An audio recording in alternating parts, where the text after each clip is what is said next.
Good evening everybody. बेटा last class में हम लोगों ने कुछ टेंस से कॉन्सेप्ट डिस्कस किया था, एक क्वेश्चन जो मैंने आप लोगों के साथ डिस्कस करा था, एंड आई होप कि वो आप लोगों की समझ में आ गया होगा।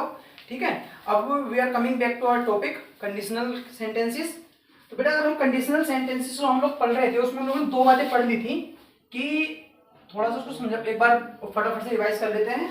पहली बात ये हुई थी कि अगर हमारा इफ क्लोज प्रेजेंट टेंस में होता है तो मेन क्लोज में हम लोग will, shall, present indefinite, can, may, has, have to plus V1 या मस्ट का यूज कर रहे थे।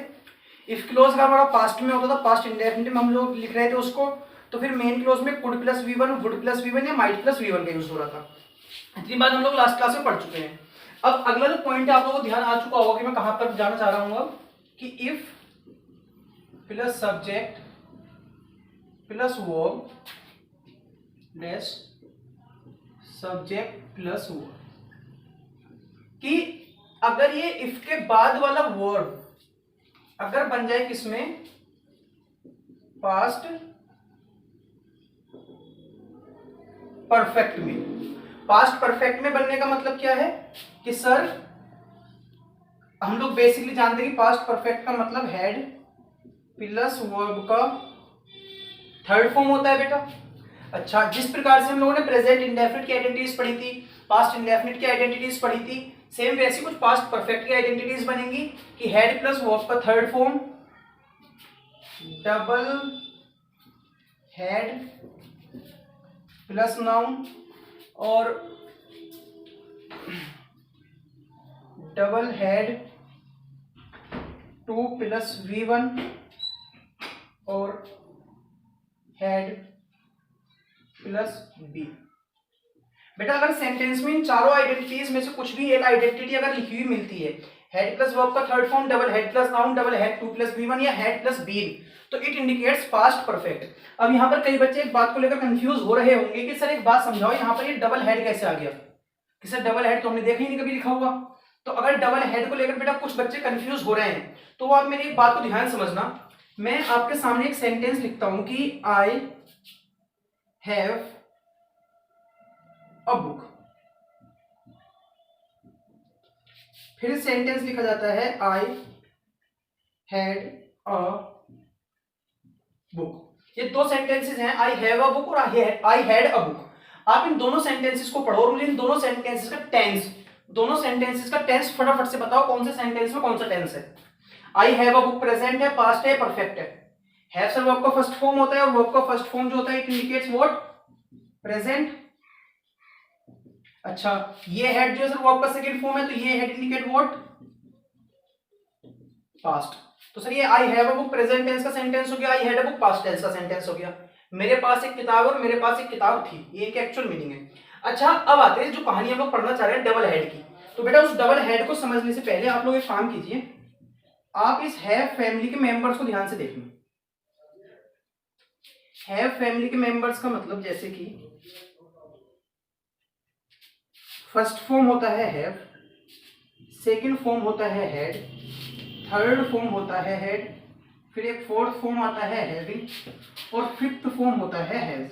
ये बहुत पहले किसी वीडियो में मैंने आपके सामने डिस्कस किया था कि किसी भी वर्ब का जो सिंगुलर फॉर्म होता है, क्या कहा मैंने, किसी भी वर्ब का जो सिंगुलर फॉर्म होता है वो उस वर्ब का पांचवा फॉर्म होता है।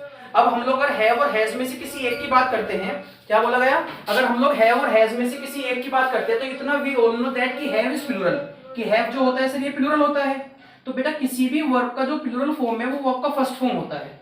इसका जो सिंगुलर फॉर्म बनता है हैज, वो वर्ब का हमेशा पांचवा फॉर्म होता है। कई बार बच्चे इस चीज को लेकर कंफ्यूज रहते हैं कि सर हैज जो है वो वर्ब का फर्स्ट फॉर्म है या नहीं है। तो बेटा हमेशा ध्यान रखिएगा कि हैज जो होता है वो वर्ब का पांचवा फॉर्म होता है, जबकि वर्ब का फर्स्ट फॉर्म जो होता है वो होता है आपका हैव। अच्छा, अब आपके सामने मैं एक सेंटेंस लिखना चाहता हूं, आप उस सेंटेंस का टेंस बताना मुझे। I have had a book, ये सेंटेंस है, I have had a book.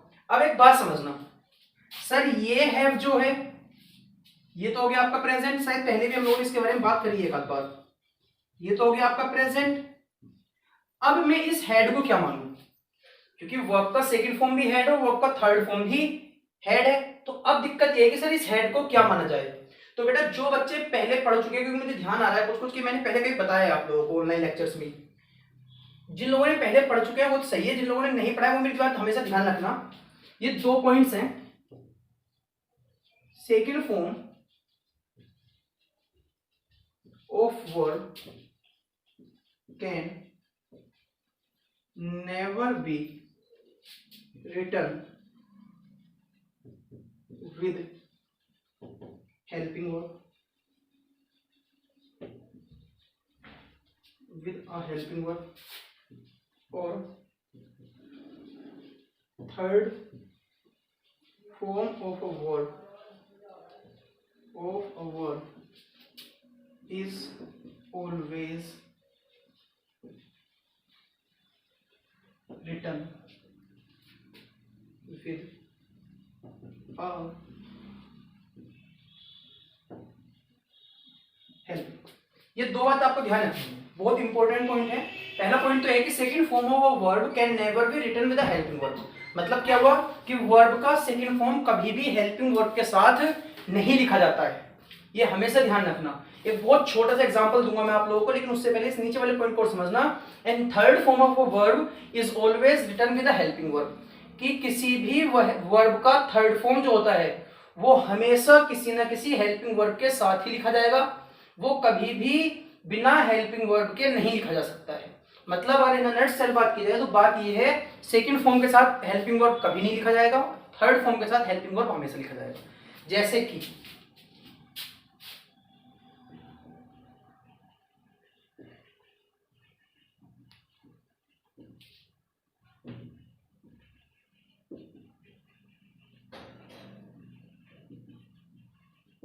ये 2 सेंटेंसेस हैं, ही प्लेड क्रिकेट और ही हैज प्लेड क्रिकेट। अब बेटा यहाँ पर दोनों में कौन सी वर्ब आ रही है आप लोगों की? प्लेड आ रही है। अब जो बच्चे समझदार हैं, जो बच्चे पढ़ते हैं वो जानते हैं कि एक्चुअल वर्ब प्ले होता है और प्ले का सेकंड फॉर्म भी प्लेड है और थर्ड फॉर्म भी प्लेड है। अब आपको फटाफट से ये बताना है कि ए सेंटेंस में जो प्लेड है वो सेकंड फॉर्म है या थर्ड फॉर्म है, और फिर बी सेंटेंस में बताना है जो प्लेड लिखा हुआ है वो सेकंड फॉर्म है या थर्ड फॉर्म है। लगाओ बेटा सेंस जरा फटाफट से। फर्स्ट सेंटेंस में जो प्लेड है ये सेकंड फॉर्म हुआ कि थर्ड फॉर्म हुआ? क्योंकि सर अगर थर्ड फॉर्म होता है, इसको पढ़ो सेकंड स्टेटमेंट को, third form of a verb is always written with a helping verb. अगर मैं इसको थर्ड फॉर्म मान लूं तो इसके लिए मुझे यहाँ पर एक हेल्पिंग वर्ब जरूर देना पड़ेगा। जब तक हेल्पिंग वर्ब लगा हुआ नहीं है बेटा तब तक इट इज कॉल्ड वर्ब का सेकंड फॉर्म। अच्छा, ये हैज प्लेड क्रिकेट। अब इस प्लेड के साथ बेटा ये हैज आपका हेल्पिंग वर्ब लग चुका है, और इतना हम लोग जानते हैं कि हैव फैमिली के साथ वर्ब के थर्ड फॉर्म का ही यूज होता है, जो कि आपका परफेक्ट टेंस की पहचान होता है। तो अगर ये हेल्पिंग वर्ब लग चुका है तो भैया ये प्लेड थर्ड फॉर्म हो गया, क्योंकि second form of a verb can never be written with a helping verb, कि सेकंड फॉर्म वर्ब पर कभी भी हेल्पिंग वर्ब के साथ नहीं लिखा जाएगा, हेल्पिंग वर्ब लगा हुआ है बेटा। तो ये प्लेड जो हुआ ये हो गया आप लोगों का वर्ब का थर्ड फॉर्म। तो सीधी सी बात ये है कि सेकंड फॉर्म सेंटेंस में कभी भी हेल्पिंग वर्ब के साथ नहीं आता है, और थर्ड फॉर्म सेंटेंस में कभी भी बिना हेल्पिंग वर्ब के लिखा नहीं जा सकता है। अच्छा, अब आते हैं सेंटेंस पर। I have had a book. तो बेटा ये हैव तो आपका हेल्पिंग वर्ब का काम करेगा, ठीक सर। अब अगर ये हेल्पिंग वर्ब है तो ये हैड कौन सा फॉर्म वर्ब बनेगा? थर्ड फॉर्म बन जाएगा। तो बेटा जैसे ही आपका थर्ड फॉर्म बना, वर्ब का थर्ड फॉर्म बनता है, तो हैव फैमिली के साथ, थर्ड सेंटेंस को ध्यान से देखना, हैव फैमिली के साथ अगर वर्ब का थर्ड फॉर्म लिखेंगे तो क्या बनेगा भैया? परफेक्ट बनेगा। तो ये हैव प्रेजेंट है, थर्ड फॉर्म परफेक्ट हो गया, तो ये तो बन गया आप लोगों का प्रेजेंट परफेक्ट। अच्छा, ऐसे ही आप ऐसे बोलना, आई हैड अ बुक। अब बात को ध्यान समझना, इसी ही आप लोगों को समझाया था मैं डबल हेड का मतलब क्या हो रहा है। आई हैड अ बुक। तो बेटा जैसे ही आपने 2 हेड लिखे तो सबसे पहले तो बताओ ये शुरुआत वाला हेड कौन सा फॉर्म है? फर्स्ट फॉर्म है कि सेकंड फॉर्म है? ऐसे देखो, अब बताओ ये हेड क्या है, फर्स्ट फॉर्म है कि सेकंड फॉर्म है? अगर sorry third form, second form है या थर्ड फॉर्म है? अगर बेटा ये थर्ड फॉर्म होता तो थर्ड फॉर्म किसकी डिमांड करता है? हेल्पिंग वर्ब की। यहाँ पर हेल्पिंग वर्ब होना चाहिए था। जब तक यहाँ पर हेल्पिंग वर्ब नहीं है तब तक ये थर्ड फॉर्म तो रहा नहीं। ये कौन सा फॉर्म बनेगा सर? ये तो बन गया आपका सेकंड फॉर्म। सेकंड फॉर्म कौन से टेंस को रिप्रेजेंट करता है सर? वर्ब का सेकंड फॉर्म कौन से टेंस को रिप्रेजेंट करेगा? पास्ट को। तो ये तो बन गया आपका पास्ट। अच्छा, ये हेड आपका हेल्पिंग वर्ब बना। अगर ये हेल्पिंग वर्ब बना तो बेटा ये कौन सा वर्ब बना, कौन सा फॉर्म बना? हेल्पिंग वर्ब के साथ लिखा जाने वाला फॉर्म ऑफ वर्ब कौन सा होता है? सेकंड फॉर्म की थर्ड फॉर्म? Third form. तो थर्ड फॉर्म किसकी पहचान है बेटा? परफेक्ट की, तो ये पास्ट ये परफेक्ट, तो क्या बन जाएगा सर, ये बन गया आपका पास्ट परफेक्ट। मतलब ये है बेटा कि जब आप डबल हेड एक साथ लिख रहे हो, एक्चुअल में ना आप लोगों को ज्यादा इसमें दिमाग लगाना नहीं है, आप इतनी बात ध्यान रखिए, हेड प्लस वर्ब का थर्ड फॉर्म पास्ट परफेक्ट होता है। बाकी आइडेंटिटीज ध्यान रखना, ये वाला पहला वाला हेड जो रहता है ये आपका हेल्पिंग वर्ब होता है, ये वाला हेड जो होता है ये आपका मेन वर्ब होता है, सॉरी ये आपका हेल्पिंग वर्ब और ये वाला हेड आपका मेन वर्ब। इतना हम जानते हैं कि मेन वर्ब जो आपका हेड ये थर्ड फॉर्म में दिया गया है, ये आपके परफेक्ट टेंस को रेफर करेगा और पहला वाला हेड आपके पास्ट टेंस को रेफर करता है। तो ये पास्ट, पहला हेड पास्ट, दूसरा हेड परफेक्ट, तो पास्ट परफेक्ट को इस तरीके से इंडिकेट करते हैं। तो दो हेड बेटा कभी अगर एक साथ लिखे हुए आते हैं तो पास्ट परफेक्ट होता है, हैव के साथ हेड लिखा हुआ आता है तो प्रेजेंट परफेक्ट बन जाएगा, सेम ऐसे हैज के साथ हेड लिखा हुआ आएगा तब प्रेजेंट परफेक्ट बनता है। तो एक्चुअल में ज्यादा कुछ नहीं समझना, ज्यादा कंफ्यूज नहीं होना है, दो हेड एक साथ लिखे हुए मिलते हैं, दो हेड एक साथ लिखे हुए मिलना है तो सीधी सी बात है, पहला वाला हेड पास्ट, दूसरा वाला हेड परफेक्ट, दोनों मिलकर पास्ट परफेक्ट। हैव और हेड एक साथ लिखा हुआ मिलता है तो पहला वाला हैव प्रेजेंट, दूसरा वाला हेड परफेक्ट, दोनों मिलकर प्रेजेंट परफेक्ट, सीधी सी बात है। बस इतनी बात जरूर ध्यान रखना बेटा, ये दो points. The second form of verb can never be written without a helping verb, sorry, with a helping verb, and third form of verb is always written with a helping verb. ये दो बात जरूर ध्यान रखिएगा। अच्छा, अगर इतनी बात आपको समझ में आ गई है तो अब आते हैं अगले पॉइंट पर। ये नोट जरूर करते रहना बेटा।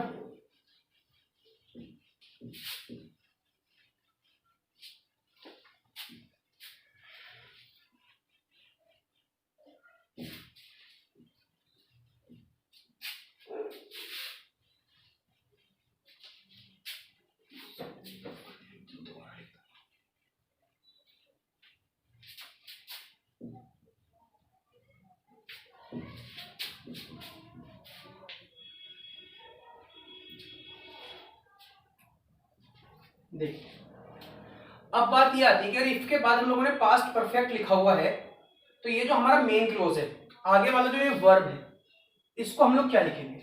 तो बेटा मैं आपसे ज्यादा कुछ नहीं कह रहा हूं, आप इसमें से सिर्फ इतने को हटा दो।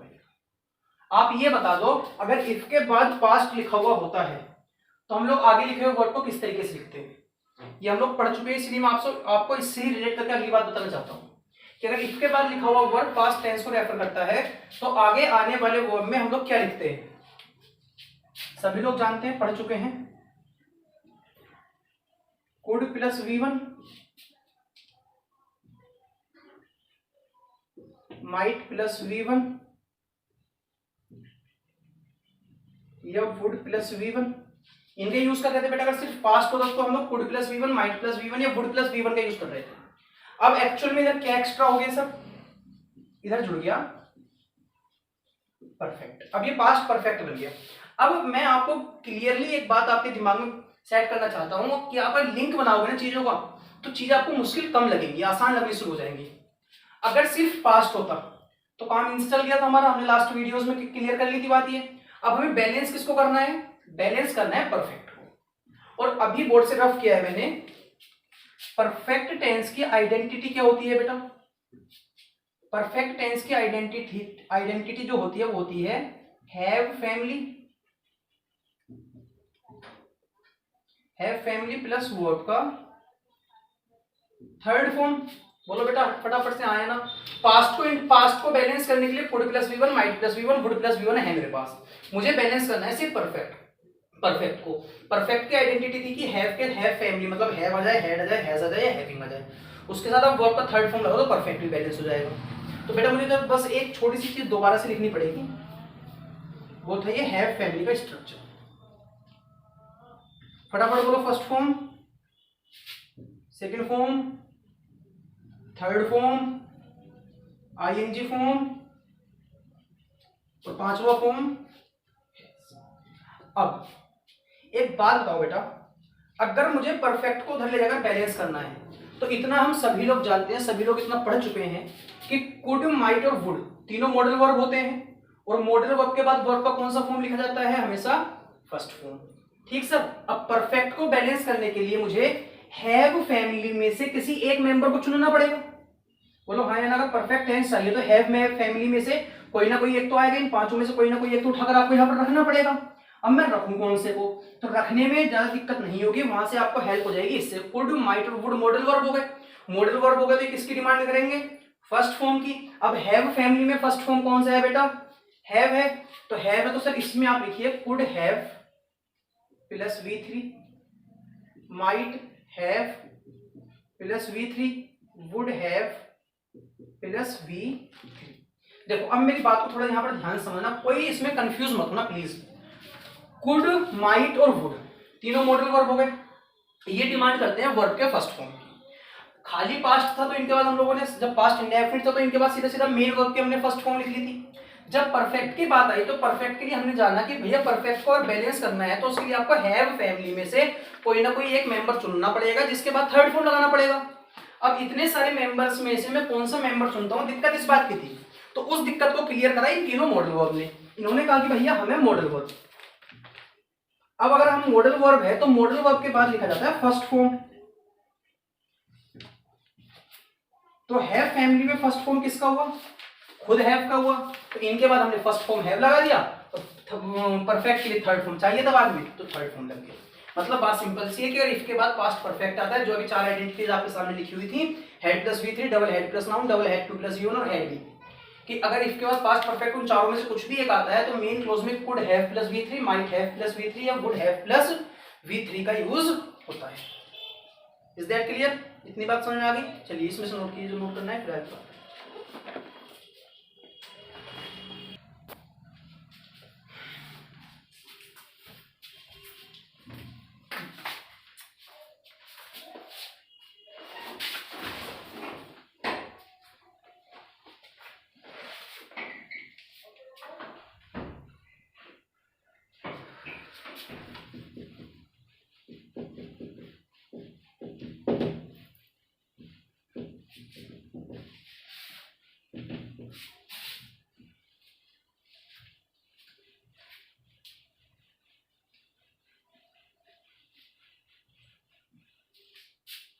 चलिए बेटा अब आते हैं अगले पॉइंट पर।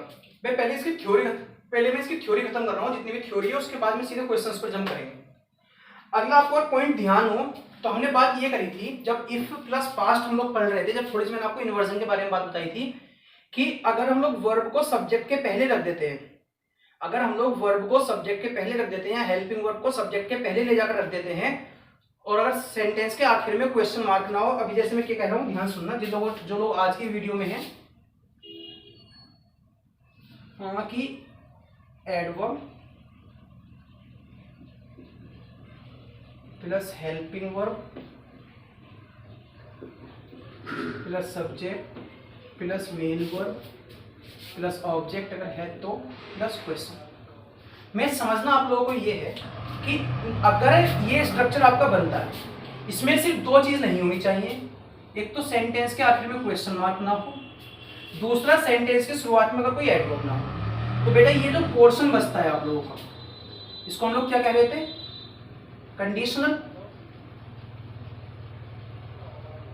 कंडीशनल सेंटेंसेस का स्ट्रक्चर बन जाता है बेटा ये इमेजनली। कंडीशनल सेंटेंसेस का स्ट्रक्चर बनने का मतलब क्या है, जैसे कि एक बहुत छोटा एग्जांपल मैं आप लोगों के सामने दोबारा से लिखता हूं, had he money he would give it to. एक सेंटेंस बेटा ये है कि had he money he would give it to you. अब इसमें हुआ क्या, इसमें हुआ ये आपका सब्जेक्ट हो गया बेटा, ये आपका ऑब्जेक्ट हो गया और ये आपका वर्ब हो गया, ठीक है। Verb plus subject plus object, helping verb नहीं है तो कोई दिक्कत नहीं है, अदरवाइज पहले हेल्पिंग वर्ब लिखते हैं फिर सब्जेक्ट फिर मेन वर्ब। हेल्पिंग वर्ब नहीं है तो मेन वर्ब को पहले लेकर जाते हैं। अब इस सेंटेंस में ना तो बेटा यहाँ पर कोई क्वेश्चन मार्क दे रखा है, ना ही इस वर्ब के पहले कोई आपका एडवर्ब आया, तो बेटा ये क्या बन जाएगा, कंडीशनल बन जाएगा, मतलब इमेजिनरी सेंटेंसेस बन जाते हैं। कहीं ना कहीं पर अगर आप मेरी बात को लिंक कर पा रहे होंगे तो जो इन लोगों ने बेटा थर्ड लेक्चर पढ़ा है वो जानते हैं कि हैड ही मनी का कहीं ना कहीं पर मतलब ये है इफ ही हैड मनी। ध्यान आ गया वो आप लोगों को बेटा, जिन लोगों ने नहीं पढ़ाया ना ये, आप प्लीज कंडीशनल सेंटेंसेस का थर्ड वीडियो देख लेना, वहां पर ये सारी बात हम लोग कर चुके हैं। ठीक है। अच्छा, अब जो मैं इस बात को लिंक करना चाह रहा हूं आपके आज के टॉपिक से, वो ये है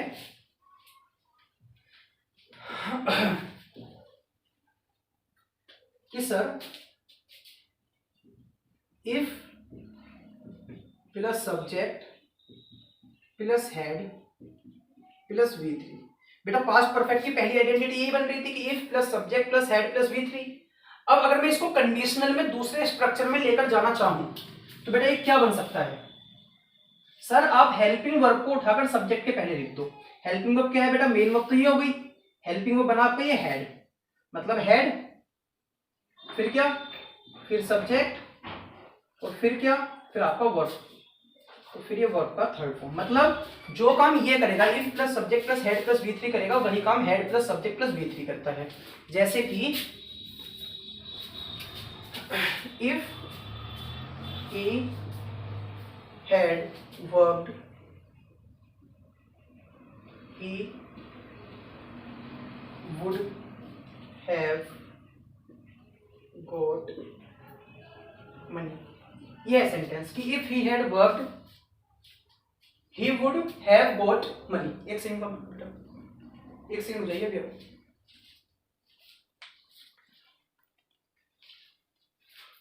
if he had worked, he बेटा would थोड़ा दिख नहीं रहा होगा आप लोगों को, लिख लेते हैं।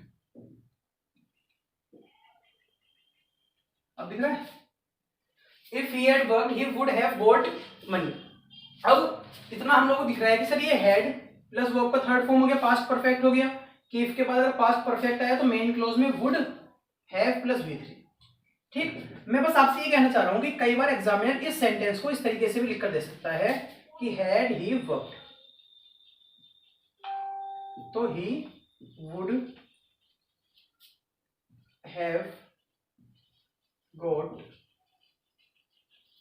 मनी। तो बेटा जो ये काम इफ ही हैड वर्कड ने कराया वही काम हैड ही वर्कड करेगा। मेन क्लोज आप चेक कर लो, मेन क्लोज में कोई भी डिफरेंस नहीं है, मेन क्लोज आपका दोनों ही सेंटेंसेस में सेम रहा है। And the reason for that was कि सर यहां पर इफ ही हैड वर्कड जो काम करेगा वही काम हैड ही वर्कड ने करा है। Helping verb plus subject plus main verb जो काम करता है वही काम if plus subject plus helping verb plus main verb करता है। तो ये दोनों स्ट्रक्चर बेटा आपके बराबर बन जाते हैं। अच्छा, वैसे अगर आप लोग सेंस लगा सकते हैं अब, तो अब आप हेल्प करेंगे अपने आप खुद कि if plus subject plus head plus noun, इसको अगर मैं चेंज करके लिखना चाहूं इस फॉर्मेट में तो किस तरीके से लिखा जाएगा बेटा?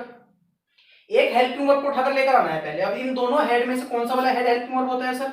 अभी बताया गया, तो बेटा काफी देर तक बोलना पड़ा है मुझे। इन दोनों हेड में से हेल्पिंग वर्ब कौन सा है? पहला वाला हेड है, तो पहले वाले हेड को यहां पर लिखिए, फिर सब्जेक्ट लिखिए, फिर बाद वाला हेड जो आपका मेन वर्ब है फिर नाउन लिख दीजिए। अच्छा, ऐसे आपका जो फोर्थ आइडेंटिटी था कि if plus subject plus double head two plus V1, फिर से डबल हेड बेटा एक साथ आ गया। तो अगर इस फॉर्मेट में लिखना चाहूंगा तो फिर से हेल्पिंग वर्ब को पहले लेकर आना पड़ेगा। दोनों हेड में से हेल्पिंग वर्ब कौन सा हो गया सर? पहला वाला। तो इसको इस तरीके से लिखा जा सकता है कि head plus subject plus head two plus V1। कई बच्चे इस बेटे इस वाले जो V1 को ना मेन वर्ब मत मान लेना, ध्यान से अगर देखोगे तो 2 प्लस V1 है, ये it is a part of infinitive, ये मेन वर्ब नहीं है। कभी कहोगे सर तो दोनों भी हेल्पिंग वर्ब मान लो, मेन वर्ब तो दे रखा है, ये वाला वर्ब मेन वर्ब नहीं है, ठीक है, इन्फिनिटिव है। अच्छा, फिर आते हैं फोर्थ स्ट्रक्चर पर कि if plus subject plus head plus be, फिर से हेल्पिंग वर्ब को पहले लेकर आना है। तो इतना आप लोग जानते हो, मैं इसमें साथ टाइम वेस्ट करना नहीं चाहता हूं उतना, कि सर ये बीन जो होता है ये बी फैमिली का बीन जो होता है, चलो लिख ही लेते हैं, जो आपकी बी फैमिली होता है, first form be, second form was या were, third form been, fourth form been, और फिफ्थ फॉर्म होता है इज, एम और आर। तो बेटा ये बीन जो होता है ना थर्ड फॉर्म होता है, तो अगर ये थर्ड फॉर्म है तो थर्ड फॉर्म बिना हेल्पिंग वर्ब के तो आएगा नहीं, मतलब ये वाला हेड क्या बन गया सर? Helping verb. तो इसको आप पहले लिख दीजिए, हेड प्लस सब्जेक्ट प्लस तो जो काम ये स्ट्रक्चर करेंगे वही काम ये वाले स्ट्रक्चर करेंगे। अब पास्ट परफेक्ट की जो थ्योरी है वो आपकी कंप्लीट हो चुकी है। रही बात इस पर बेस्ड क्वेश्चंस की, तो बेटा जब कल आप लोग क्लास आपको वीडियो मिलेगी तो आई होप कि आप लोग इस सबको रिवाइज करेंगे, क्योंकि कल इसके क्वेश्चंस होंगे, कुछ एडवांस लेवल के ही क्वेश्चंस कराऊंगा कंडीशनल्स को लेकर। ठीक है, तो कल जब आप लोग आए तो प्लीज इसको सारे कुछ रिवाइज करके लेकर आना। ठीक है, एक बात। दूसरी बात ये कि आज आप लोगों को कोचिंग ग्रुप में क्लोज टेस्ट मिल चुका होगा अब तक, उस क्लोज टेस्ट को आप लोगों को सोल्व करना है। आंसर की दे दी है मैंने उसके साथ अटैच करके। कल मैं उस क्लोज टेस्ट को भी एक्सप्लेन करूंगा। कल का जो वीडियो होगा वो तकरीबन 1 घंटे का वीडियो मिलेगा कल आप लोगों को। उस 1 घंटे के वीडियो में आपका कंडीशनल सेंटेंसेस जो पढ़ रहे हैं ये पढ़ेंगे 30-35 मिनट तक। उसके बाद आप लोगों का जो क्लोज टेस्ट है उसको एक्सप्लेन किया जाएगा, जो क्लोज टेस्ट आपके कोचिंग के ग्रुप में आज मिला है आप लोगों को। ठीक है सर, चलिए आज के लिए ध्यान देते हैं, बाकी मिलते हैं कल।